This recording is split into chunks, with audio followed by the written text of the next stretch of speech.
Sugod kita sa number 10 pang painit sa balita politika subong nga adlaw. Si Anay Victoria City Mayor Wantan Palanca nag-file sang COC sa pagka-gobernador. 5 tanan na nag-file sang COC sa gubernatorial post. Samtang miyara na sang challenger si 5th District Congressman Yulo nga amo si 5th District Board Member Anton Occeño. May report si Barbara Mijares. Martes ang aga sa katapusan nga adlaw sang filing sang Certificates of Candidacy nag-file sa iya nga COC sa idalom sang Partido Demokratiko Pilipino Lakas ng Bayan si Anay Victoria City Mayor Palanca. Nangin malawig man ang paghulat sang iya nga kumpirmasyon sadto nga magapapili siya kontra kay Negros Occidental Governor Eugenio Lacson nga nagapa-re-elect para sa iya ikatlo nga termino, pero sa gihapon ginpaiway sang Anay alkalde ang magpa-interview sa katapos ng media kaina. May 3 ka iban pa ang nag-file COC sa pagka-gobernador nga nagalakip kanday Ferdinand Bongbong Diego alias Guerrilla, Architect Jonathan Paul Octaviano sang Partido Lakas ng Masa kag si Ernesto Librando sang Partido Maharlika nga nag-file COC via proxy. Pareho man nga nag-file subong nga adlaw sa board member Anthony Dennis Occeño kag Congressman Yulo nga magabungguanay sa congressional race sa 5th District. Suno kay Occeño nga nagapapili sa idalom sang Partido Federal ng Pilipinas, nangin mabudlay man ang iya nga desisyon pero ang iya nga partido ang nag-motivate sa iya. So madamo nga programs, madamo nga projects ang outline para sa akon.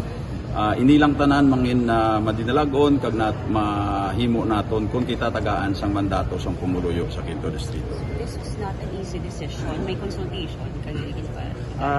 Yes, sa pareso sa ginhambal ko, hindi lahog-lahog ang kontra sa isa ka incumbent.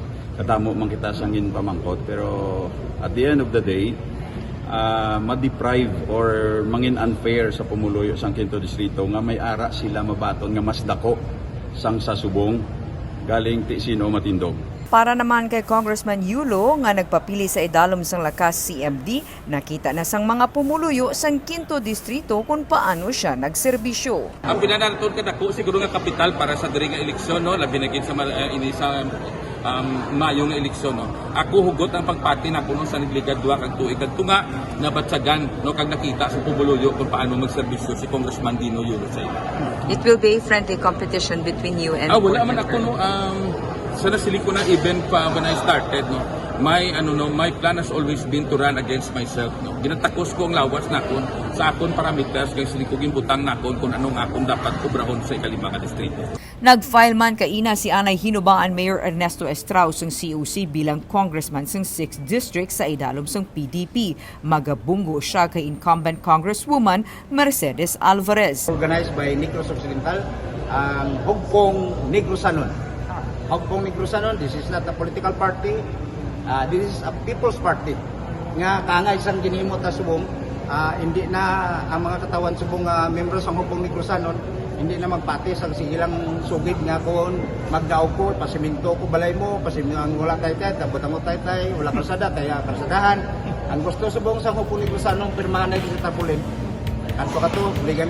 Nag-file man sa idalom sang PDP laban sa pagka-board member sa 6th District sanday Anay Kawayan Councilor Raymond Agbay kag kahapon si Talubangi Kabankalan Kagawad Michael Legaspi. Nag-file man sang Lunes sa pagka-board member sa 5th District si Suay Himamaylan Punong Barangay Cherry Hope Belarga sa idalom sang PFP. Nag-file man sa pagka-board member sa 3rd District si Attorney Hope Marie Bambi de Pasukat Sazon sa idalom man sang PFP.